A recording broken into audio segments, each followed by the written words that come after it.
I think that's causation, in my opinion. And then biological plausibility, well, I'll just quickly go through this. We have data suggesting that the virus may be driving MS disease activity. This is based on the humoral response, looking at antibodies to EBNA1, correlates with MRI activity. And we've got data showing that if you suppress the virus using, say, interferon beta, you suppress MRI activity and you can find the inverse correlation as well. In other words, it's a marker of treatment response as well. One of the curve balls that has been thrown is this is the Francesca Loisi's paper suggesting that EBV works within the brain. And she had this publication that came out in 2007 and has been extremely controversial, showing that the majority of MS patients have these B cells that are infected with the virus. Hasn't been reproduced, and there's lots of negative publications come out. I don't think the story's over yet, because I think hidden in there may be a little bit of truth to this, and we've got a publication coming out showing that we do find low levels of EBV in people with active lesions, but it's not specific to MS. We also find it in other diseases with inflammation. And you'd expect that. I mean, EBV resides in B cells, that's its reservoir, and if you've got an inflammatory reaction that pulls in B cells, just by pure chance, you're going to bring in Epstein-Barr virus positive B cells. And the other thing that doesn't explain it is that we know that oligoclonal bands, the IgG bands that we find in the CSF of MS, they're going to have to be explained, because in every disease that has bands where we know the cause, the majority of those bands react against the etiological agent. Herpes simplex virus, encephalitis, varicella zoster virus, encephalitis, SSPE, measles, all those diseases where we know what causes the diseases and they're due to a viral cause, you can absorb out the majority, almost all the bands with the antigen from the infecting agent. So if we do find an infectious cause, okay, we should be able to pre-absorb these bands out. And these bands are not just there by chance. They're highly selected B cells. They've gone through affinity maturation. They're there for a reason. This is why Epstein-Barr virus may be working upstream of another virus, and this is so-called dual viral hypothesis or whatever that's triggering this. Analogy? Well, the analogy is difficult, and this is the paper. I hope you all read it. This model has been around for 15 years. It took them about 15 years to publish it. This is the MS-like disease in Japanese macaque encephalomyelitis. There's a colony of macaques in Oregon, and they've been coming down spontaneously with MS-like disease. And it looks like MS. They have relapse-remitting course. And it's now been found to be due to a gamma herpes virus.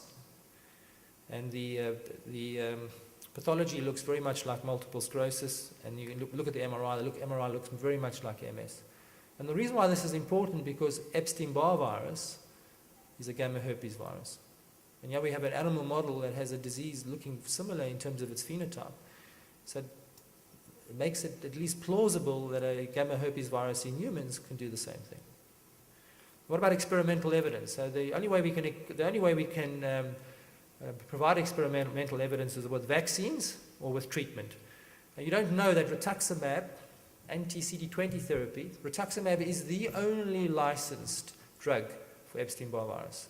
It's licensed to treat EBV-associated lymphoproliferative diseases, and it's very effective at that. And when you give rituximab, your EBV levels plummet. Okay? And as you're probably aware, anti-CD20 therapy is a very exciting treatment in development for multiple sclerosis, and this is the phase 2 data of rituximab. And if anybody was at ECTRIMS last year, you would have seen the follow-on compound, ocrelizumab, being presented. And this shows you the results of 2 doses versus placebo and interferon beta. It causes a massive reduction in MRI activity, almost suppresses activity altogether. And even though the study wasn't powered, it caused a significant reduction in relapse rate in this study. So anti-CD20 is a very effective emerging treatment for MS, and it also happens to target Epstein-Barr virus. I'm not saying that's the way it's working, because B cells have multiple roles to play in MS, but it may just be working as an anti-CD20, as an anti-EBV agent. So if I can sum up then, I think it's pretty consistent now. EBV is associated with MS, whether it's causal, it doesn't know. I think the strength of the association, some people would argue, is not strong enough. I would say it's pretty strong, for the simple reason it's a uncommon manifestation of a common exposure. I think the temporal sequence is yes, based on the Escheria paper. We'd like to reproduce that. It's going to take decades to reproduce that data. Biological gradient is not relevant to infectious diseases. It's really for occupational exposure. So 0.4 is not relevant to infectious disease causation. Specificity, no. EBV is linked to other diseases, but they all have to be autoimmune. So it may be a common mechanism underlying autoimmunity. And I think the 0.6 coherence with biological background and previous knowledge, I'll have to say no, because we have no idea of the mechanisms underlying EBV as a cause of MS. Same with the plausibility. We don't really have a plausible explanation. And reason by analogy, I'd say yes. I think we now have an animal model that looks like MS. It's due to a virus that belongs to the same family as Epstein-Barr virus. And I think experimental evidence, I put a question mark there. I'd love Roche, who's now developing ocrelizumab, to include EBV biomarkers. I've tried to lobby them. I tried to lobby Genentech at the time they were doing the rituximab studies to do this. The pharma industry, I don't think, are really interested in showing that anti-CD20 works as an antiviral drug. They're much more interested in showing that it works in MS. Let us not know the real reasons why it's working. So the question is ABV the cause of MS? We need to do the experiments. Anyway, we run a research blog, and this is a survey we ran earlier this year, just asking mainly for people with MS and their families, and surprise, surprise, the MS community, people with the disease, are much more willing to accept ABV as a possible cause of MS.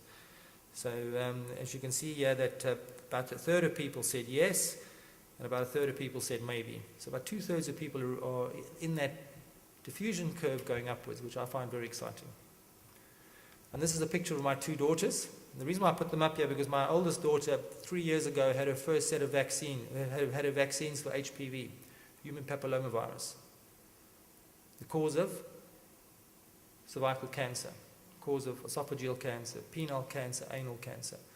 So when Zerhausen came out in 1970 that HPV was the cause of cervical cancer, he was basically laughed out of his first meeting.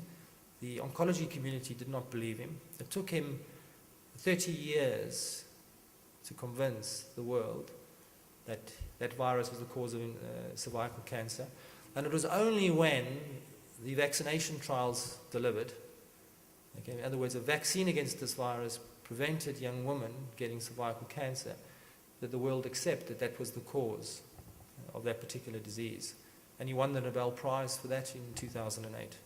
So I don't think it's too far-fetched to be here in 20 years' time, and this is the CDC website about HPV vaccine, to say that EBV vaccination prevents multiple sclerosis.